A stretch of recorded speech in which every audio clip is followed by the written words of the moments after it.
নমস্কার, নতুন বাংলা থেকে বলছি সন্ময় বন্দ্যোপাধ্যায়। আর 48 ঘন্টা বাদে 6 তারিখ ইন্দু মালহোত্রার কমিটির ডিএ সংক্রান্ত কটা ইনস্টলমেন্টে রাজ্য সরকার প্রথম ইনস্টলমেন্টটা দেবে সেই রিপোর্ট জমা করার কথা সুপ্রিম কোর্টে, এবং রাজ্য সরকারের কাছেও ইন্দু মালহোত্রার কমিটি সেই রিপোর্ট জমা দেবে। ইতিমধ্যে ইন্দু মালহোত্রার কমিটি, যেটা সুপ্রিম কোর্টে যিনি প্রাক্তন বিচারপতি, উত্তরাখণ্ডের প্রাক্তন প্রধান বিচারপতি, ঝাড়খণ্ডের প্রাক্তন বিচারপতি এবং সিএজি যিনি দায়িত্বশীল অফিসার, তাদের মধ্যে আভ্যন্তরীণ একাধিক বৈঠক হয়ে গেছে এবং তার ভিত্তিতে সেই রিপোর্ট তারা সুপ্রিম কোর্টে এবং রাজ্য সরকারের কাছে জমা দেবে 6 তারিখ। সেই নিয়ে কিন্তু বাইরে কোনো রিপোর্ট কিন্তু বাইরে আসছে না, আসাই স্বাভাবিক। কিন্তু 6 তারিখে যদি রিপোর্টটা জমা দিয়ে দেয়, তাহলে রাজ্য সরকারি কর্মচারীরা বা অবসরপ্রাপ্ত কর্মচারীরা 2008 থেকে 18 এই রিলিফ বা পেনশন কীভাবে পাবেন, পেনশনের রিলিফ কিংবা বকেয়া ডিএ কীভাবে পাবেন। 6 তারিখে তো যে রিপোর্টটা জমা দেওয়ার কথা, 31 তারিখের মধ্যে প্রথম ইনস্টলমেন্ট রাজ্য সরকারকে দিতে হবে। ভালো করে ভেবে দেখুন, এই 31শে মার্চের মধ্যে, আজকে যখন আপনাদের কাছে রিপোর্ট পেশ করছি সেদিন তারিখ হচ্ছে 4 তারিখ, অর্থাৎ 27 দিনের মধ্যে রাজ্য সরকারকে প্রথম কিস্তি দিতে হবে, যেটা ইন্দু মালহোত্রার কমিটি ডিসিশন দেবেন, যেটা জাস্টিস সঞ্জয় মিশ্র, জাস্টিস সঞ্জয় করোল এবং জাস্টিস প্রশান্ত মিশ্র যে রিপোর্টটা দিয়েছেন, যে রায়টা দিয়েছেন তার ভিত্তিতে। কিন্তু এখনও কোনো উচ্চবাচ্চা নেই সরকারের। আমার কাছে যা খবর, দেখুন আমি ভুল হতে পারি, কিন্তু আমি প্রতিদিন সকাল দুপুর বিকেল রাজ্য সরকারের আমলা, রাজ্য সরকারের সিনিয়র লেভেলের আমলা, তাদের সঙ্গে নিয়মিত, এবং রাজ্য সরকারি অফিসারের কর্মচারী, ফিনান্স ডিপার্টমেন্টের কর্মচারী, তাদের সঙ্গে নিরন্তর যোগাযোগ রেখে যে রিপোর্টটুকু সংগ্রহ করেছে, আমি আবার বলছি আমি ভুল হতে পারি, 5 তারিখ শেষ মুহূর্তে রাজ্য সরকার গিয়ে রিভিউটা জমা দিয়ে দেবে সুপ্রিম কোর্টে, দিয়ে ইন্দু মালহোত্রা কমিটিকে বলবে আমরা তো রিভিউয়ের জন্য জমা দিয়েছি।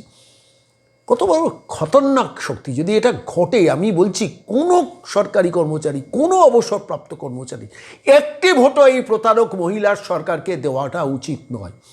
জাস্ট 5 তারিখে এটা করার একটা পরিকল্পনা চলছে, যদি এই পরিকল্পনাটা হয়। তা না হলে 6 তারিখ তো ইন্দু মালহোত্রা কমিটি রিপোর্ট দেবে। আমি কথা বলছিলাম যে ইন্দু মালহোত্রা কমিটি কিন্তু রাজ্য সরকারকে তার রিপোর্টটা পাঠিয়ে দেবে এবং সুপ্রিম কোর্টকেও তার রিপোর্টটা জমা দিয়ে দেবে। তারা কিন্তু তাদের কাজ প্রায় শেষ করে এনেছেন। এই যখন পরিস্থিতি, তখন রাজ্য সরকার এটাকে আটকানোর কৌশল হিসেবে 5 তারিখে এই রিভিউ পিটিশনটা জমা দিয়ে বলবে, ইন্দু মালহোত্রা কমিটিকে বলবে আমরা তো রিভিউ করতে দিয়েছি।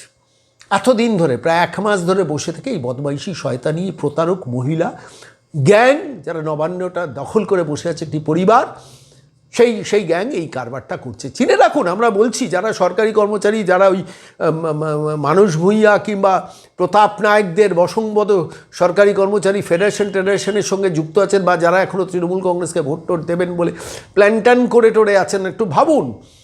খবরগুলো নিয়ে আনন্দবাজারের কোনো মাথা ব্যথা নেই, এবিপি আনন্দের কোনো মাথা ব্যথা নেই, তথাকথিত ইলেকট্রনিক্স মিডিয়ার কোনো মাথা ব্যথা নেই যে কি অসংখ্য 12 লক্ষ সরকারি কর্মচারী কি দীর্ঘশ্বাস, কি সাংঘাতিক কঠিন অবস্থাটার মধ্যে তারা রয়েছেন, তা সেখানেও আবার কৌশল করছেন। সেটা নিয়ে আগামীকাল প্রতিবেদন আপনাদের কাছে পেশ করবো। কিন্তু আপাতত যেটুকু রিপোর্ট সংগ্রহ করেছি আমি সেটাই বলছি। ইন্দু মালহোত্রা কমিটি রিপোর্ট প্রস্তুতি হয়ে গেছে এবং প্র্যাকটিক্যালি 6 তারিখ সেটা জমা করার কথা, শুক্রবার, আজকে বুধবার। আমি এই প্রেক্ষিতে দাঁড়িয়ে আমি প্রতিদিন যে কর্মচারী সংগঠনগুলো লড়াইটা করছেন, কখনো ভাস্কর ঘোষ সংগ্রামী যৌথ মঞ্চের, তার সঙ্গে কথা বলি, কর্মচারী ফেডারেশনের মলয় মুখোপাধ্যায়ের সঙ্গে কথা বলি, শ্যামল মিত্রদের সঙ্গে কথা বলি, আইনজীবীদের সঙ্গে কথা বলি। যেটুকু রিপোর্ট আপনাদের কালেক্ট করি আমি প্রতিদিন আপনাদের কাছে নিয়ে আসি, প্রতিদিন সকাল 10টায় নতুন বাংলায়। কিন্তু আজকে আমি এমন একটা রিপোর্ট পেশ করবো, এগুলো আপনাদের জানা দরকার। এই প্রতারক মহিলাকে যেখানে পারুন, যেভাবে পারুন, 10 জন মানুষকে বুঝিয়ে সরকারকে সরানোটা খুব এসেনশিয়াল দরকার। কেন দরকার? তার অনেকগুলো কারণে। একটা কারণ দেখুন, এই রাজ্যে শিক্ষা বন্ধু, শিক্ষা মিত্র বলে যারা কাজ করেন, যারা সমস্ত শিক্ষা দপ্তরের সরকারি দপ্তরগুলোকে সামলান, সেই মানুষগুলোকে কিভাবে প্রতারণা করা হচ্ছে। যেখানে উত্তরপ্রদেশের সরকার এই শিক্ষা বন্ধুদের 9,000 টাকার মাইনেটাকে 18,000 করে দিয়েছে, সেইখানে পশ্চিমবঙ্গ 7,500 টাকা মানুষগুলোকে 1,000 টাকা ভিক্ষে দিয়েছে। এখন এগুলো নিয়ে তো লিখবে না, আনন্দবাজার পোস্ট এডিট লিখবে না। আর তেহরানের যুদ্ধ নিয়ে এখন অভিরূপ সরকারকে আবার অর্থনীতির ওপর কী চাপ পড়বে, এবিপি আনন্দ আবার আস্তে আস্তে করে খাপ থেকে নিয়ে আসছেন লোকটিকে, যে লোকটি সরকারি কর্মচারীদের দীর্ঘশ্বাস বাড়ানোর অন্যতম হোতা মমতা বন্দ্যোপাধ্যায়ের ওই মানে এই ডিএ সংক্রান্ত ব্যাপারে কারবারের সাথী।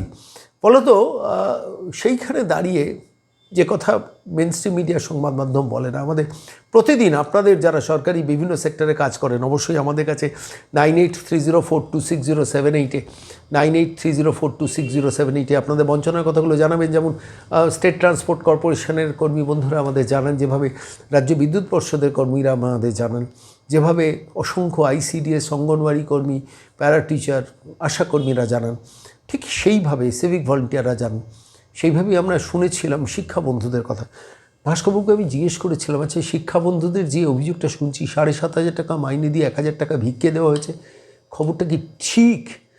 চমকে ওঠার মতো তথ্যগুলো সারফেসে আসে না কেন? এবিপি চায় না, আনন্দবাজার সর্বাধিক প্রচারিত দৈনিক যা আপনারা অনেকে পড়েন, তারা কখনো চাইবে না এই প্রতারিত মানুষগুলো নিয়ে কথা বলতে। কিন্তু আমাদের তো দায় আছে সেই মানুষগুলোর প্রতি যারা অলক্ষ্যে থেকে দীর্ঘশ্বাস ফেলেন, যে অসংখ্য অবসরপ্রাপ্ত কর্মচারীরা দিনের পর দিন ঘরের কোণে নীরবে নিভৃতে চোখের জল ফেলছেন।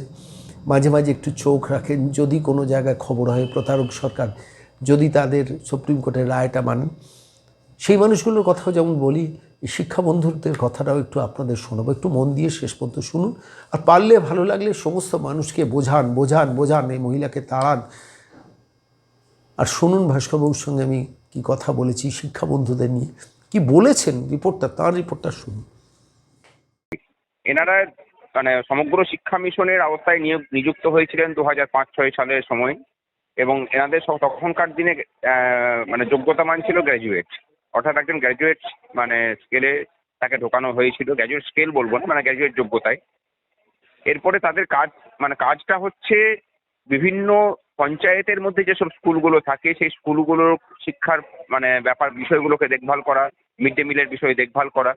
এই কাজটা আদতে থাকলেও তাদেরকে দিয়ে বর্তমানে যেহেতু অধিকাংশ এসআই অফিসগুলোতে মানে অবর বিদ্যালয় পরিদর্শক যে অফিসগুলো আছে সেগুলোতে যেহেতু কোনো group D staff, group C staff নেই, তাই সমস্ত কাজটা এনাদেরকে করতে হয়।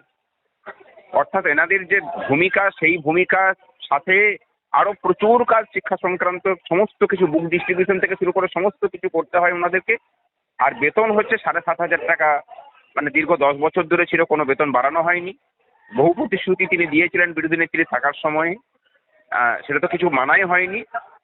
বর্তমানে এই বছরের বাজেটে বোধহয় 1,000 টাকা করে বাড়িয়েছেন। এবার আমি শুধু একটা কন্ট্রাস্টিং একটা বিষয় বলি, ঝাড়খণ্ড বলুন, বিহার বলুন, এখানে প্রত্যেকটা জায়গাতেই শিক্ষা বন্ধুদের বেতন কিন্তু অনেক বেশি। রিসেন্টলি ইউপি সরকার সেখানকার শিক্ষা বন্ধুদের বেতনটাকে এক ধাক্কায় বাড়িয়ে 18,000 টাকাতে নিয়ে গেছে। 9,000 টাকা ছিল, সেখান থেকে দ্বিগুণ করে দিয়ে 18,000 টাকায় নিয়ে গেছে। আমার বলার বক্তব্য হচ্ছে যে মানে ইউপির সরকার যদি এই কাজগুলো করতে পারে, তাহলে পশ্চিমবঙ্গ সরকার পারে না কোন যুক্তিতে? এখানে শুধুমাত্র মানে এগিয়ে বাংলা স্লোগান দিলে তো হবে না, এগিয়ে বাংলার যেসব বিভিন্ন ক্ষেত্রগুলো আছে সেই ক্ষেত্রগুলোর প্রকৃত উন্নয়নটাও কিন্তু দরকার, তবেই এগিয়ে বাংলা স্লোগানটা মানা যায়। যদিও মানে এই সরকারের কাছে যা বলে তার উল্টোটা হচ্ছে এনারা করেন।